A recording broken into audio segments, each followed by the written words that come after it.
Maintenant, je vais vous expliquer comment une programmation s'engramme en nous. Et je veux juste vous dire que, puis ça va résonner là, ce que je veux vous dire. Vous êtes pratiquement tous et toutes dans une démarche, dans une croissance personnelle, une croissance spirituelle. Et vous lisez des livres, vous suivez des stages, des méthodes, des techniques, des cours, vous consultez, et ainsi de suite. Et votre conflit, vous le connaissez. Vous connaissez votre conflit.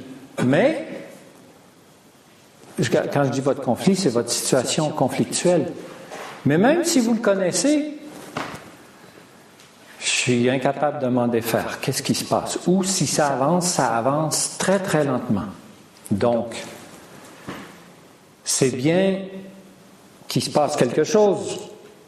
Je ne suis pas allé toucher au bon endroit, puisque je connais tout mon conflit, je connais la dynamique du conflit, je le vois venir, tout ça, mais je suis incapable de m'en défaire.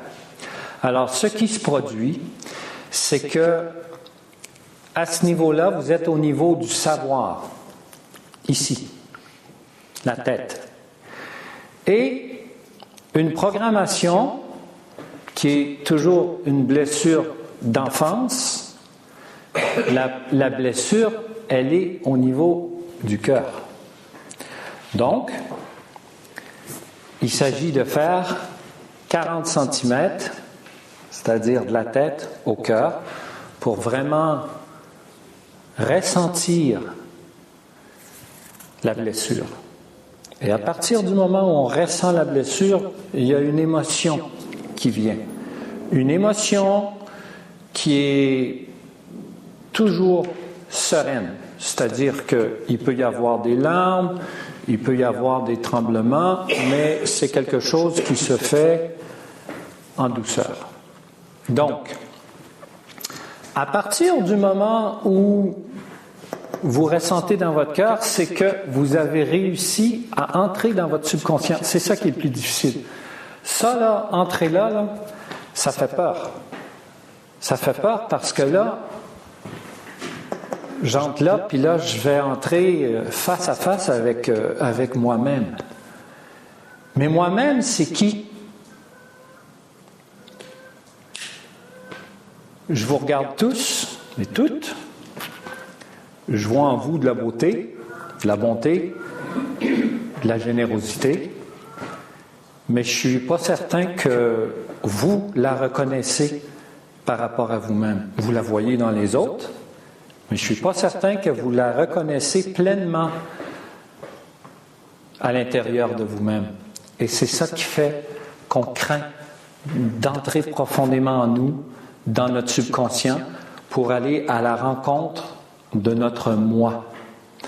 Maintenant, ce qui se produit, c'est que ce qui s'est engrammé dans le subconscient. Là, ce soir, on va parler de ce qui est difficile dans votre vie.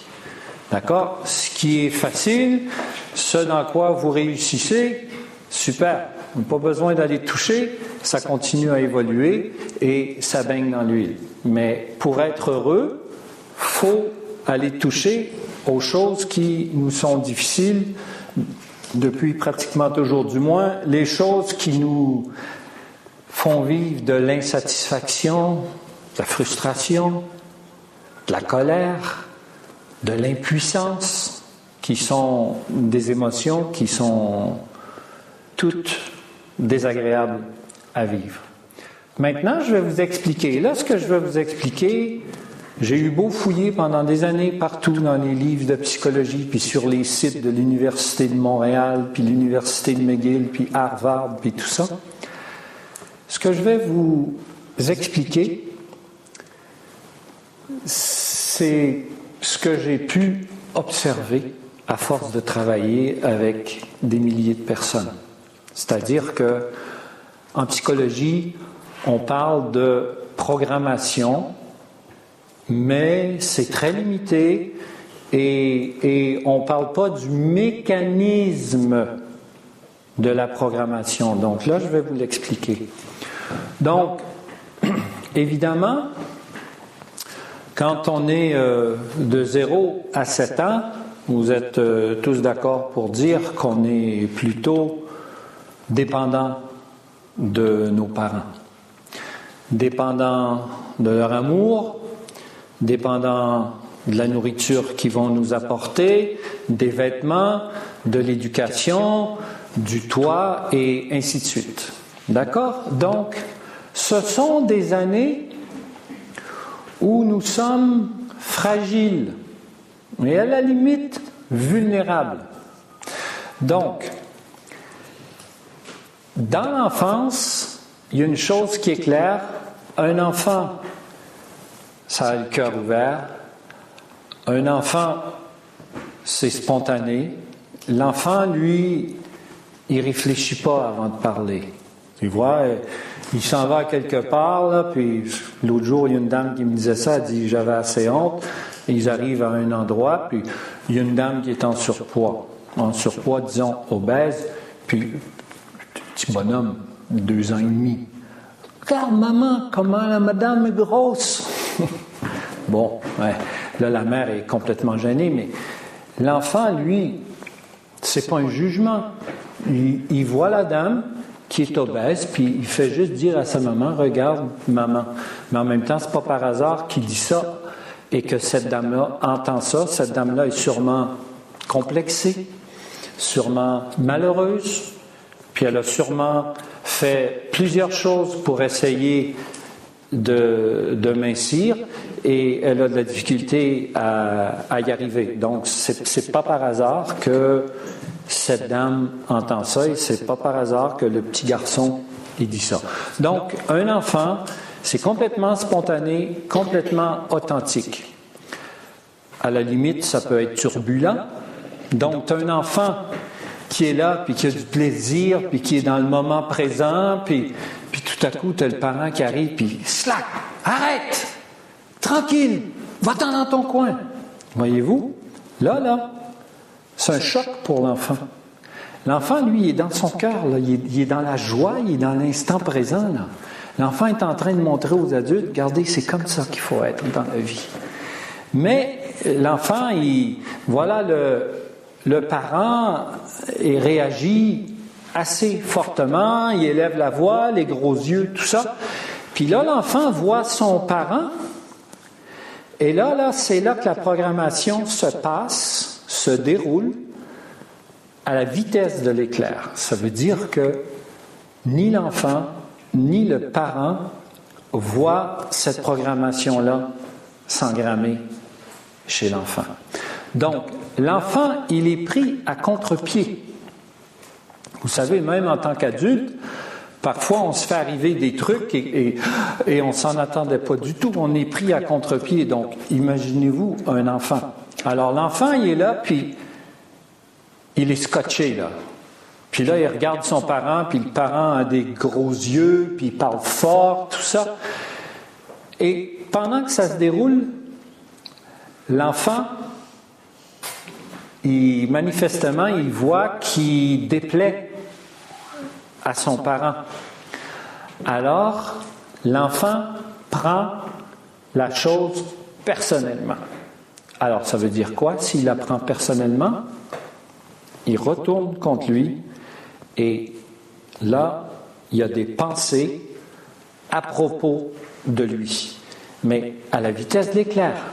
D'accord? Il y a des pensées telles, alors ce sont des pensées de dévalorisation, d'accord? Donc, l'enfant, il se dit, je suis déplaisant.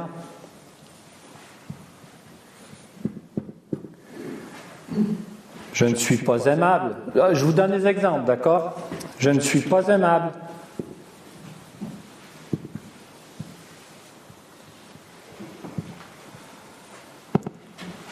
Je suis dérangeant.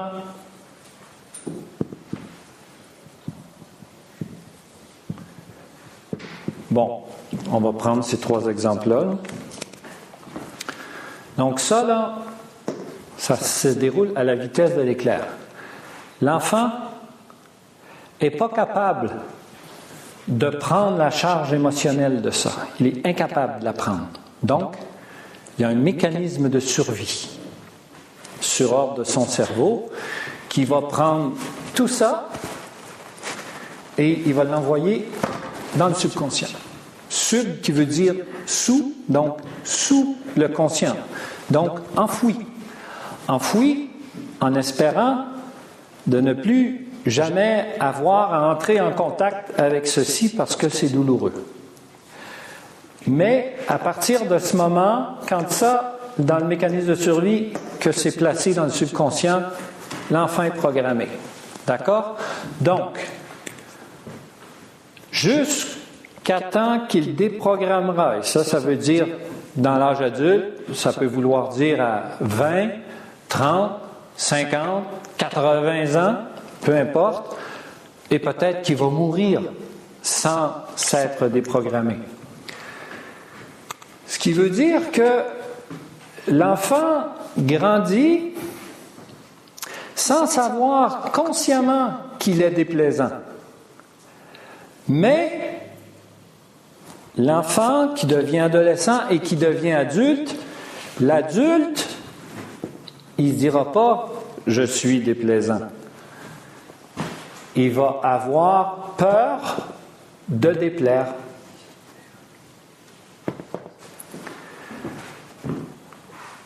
Il ne se dira pas qu'il n'est pas aimable. Il va douter de son amabilité. Vous allez voir après, je vais vous expliquer qu'est-ce qu'on fait comme comportement. Il ne se dira pas « je suis dérangeant ». Il va dire « j'ai peur de déranger ». Donc, on va prendre ces trois choses-là, puis je vais faire le petit quiz avec vous. Imaginez-vous, là, que vous avez peur de déplaire. Donc, vous allez automatiquement mettre en marche du fait que ce soit une peur. D'accord? La peur, l'être humain, au lieu de se mettre devant puis de dire « OK, j'observe cette peur-là, puis je vais voir ce qu'elle a à me dire », l'être humain cherche toujours à éviter ou à contourner la peur. Et puis, la peur revient toujours après, devant nous.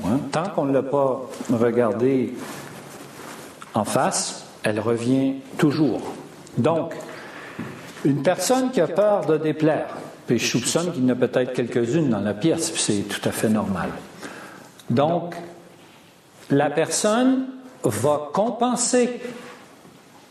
Ce qui veut dire que la personne va adopter une ou des stratégies comportementales de protection. C'est-à-dire pour tenter d'empêcher de se faire dire qu'elle est déplaisante. Donc, en partant, ça veut dire que là, la personne ne peut pas être authentique. Authentique ne veut pas dire malhonnête, d'accord? La personne ne peut pas être authentique puisqu'elle a peur. Alors, si elle a peur de déplaire, qu'est-ce qu'elle va faire? Nommer, il n'y a pas de mauvaise réponse. Nommer. Faire tout ce que l'autre a envie. Oui. Donc, caméléon. Donc, la personne qui a peur de déplaire, son copain, sa copine va lui dire « Ah, on va faire ça ». Puis là, à l'intérieur d'elle, ça ne lui tente pas. Mais, elle se dit « Mais… » Donc là, je vous dis ce qui se passe dans la tête de la personne. Oui, mais si je lui dis non, il ne sera pas content. Il ne sera pas content veut dire je vais lui déplaire. Donc, même si ça ne me tente pas de le faire, je le fais quand même. Voyez-vous? Mais là, je suis inauthentique avec moi-même. Là, c'est pas avec les autres, c'est avec moi-même que je suis inauthentique. Et là, je le sais que je suis inauthentique avec moi-même. Donc, je m'en veux, je me juge, j'en rajoute, je peux en mettre d'autres, là. Hein? Je peux dire, je suis un peu heureux, j'ai pas de... Au Québec, on dit, quelqu'un qui se tient pas debout, on dit, il n'y a pas de colonne vertébrale, voyez-vous, c'est-à-dire de respect, je suis pas respectable et des choses comme ça. Une personne qui a peur de déplaire, donc elle risque de toujours dire oui, même si ça lui dit de dire non. Une personne qui a peur de déplaire, elle va souvent tenter d'aller au-devant des choses. Donc, en apparence, elle va faire preuve d'initiative. Mais souvent, la personne qui a peur de déplaire, qui utilise l'initiative, elle s'imagine « Ah oui, je vais faire ça pour l'autre ». Puis là, elle fait la chose, l'autre arrive « Non, mais il ne fallait pas que tu touches à ça ». Voyez-vous, boum, la personne bascule dans sa souffrance, dans sa douleur. Elle se dit « Voilà, j'ai encore déplu ». Donc, quelqu'un qui a peur de déplaire va se créer des événements où il a l'impression de déplaire. Voyez-vous, et c'est pas par hasard, puisque dans sa trajectoire de vie, c'est pas prévu ça. Donc, je nomme l'intelligence universelle, alors appelez-le Dieu, votre ange gardien, la source, la lumière, le soleil, appelez-le comme vous voulez. Il y a une intelligence dans l'univers qui entend même ce qu'on cache à l'intérieur de nous en termes de pensée. Donc moi, je sais maintenant que je ne peux plus rien cacher, que je suis toujours vu, peu importe où je suis, avec qui je suis et quand. Donc, en sachant ça, j'essaie d'être le plus authentique possible. Parce que si je suis authentique, je fais face à mes peurs. Parce que, inquiétez-vous pas, là, vous avez beau travailler fort, fort, fort sur vous, là, vous l'avez pour toute la vie. Donc, c'est la beauté de l'évolution, c'est-à-dire que on peut aller à l'infini, c'est-à-dire qu'il n'y a pas de limite. Donc, la personne qui a peur de déplaire, moi, il y a 30 ans, là, j'étais un séducteur. Parce que pour moi, c'était une manière de tenter d'obtenir une certaine approbation de la part des autres. Si j'obtenais un sourire ou un regard doux ou une tape dans le dos, OK, il m'aime, voyez-vous. Donc, il y a plusieurs comportements qu'on peut adopter, d'accord? Mais tant que je reste dans la peur de déplaire, c'est-à-dire tant que j'essaie de me faufiler, je ne suis pas dans mon subconscient. Donc, je ne suis pas en contact avec le jugement que je me suis attribué quand j'étais enfant. Je ne suis pas en contact avec « je suis déplaisant ». Voyez-vous? Puis, la guérison commence à l'instant où on contacte ce jugement de « je suis déplaisant ». La déprogrammation débute à ce moment-là. Donc, il s'agit de toucher à une chose en termes de dévalorisation de soi, de la ressentir avec son cœur d'avoir cette émotion douce. Et là, à partir de ce moment-là, la déprogrammation commence. Ça ne veut pas dire que vous êtes libéré de votre peur, là. D'accord? Non. Parce que dites-vous bien, si vous avez 50 ans, ça fait probablement 47, 48 ans que vous entretenez la peur de déplaire, la peur de déplaire, la peur de déplaire. Donc, il y a un conditionnement, il y a une dépendance à j'ai peur de déplaire.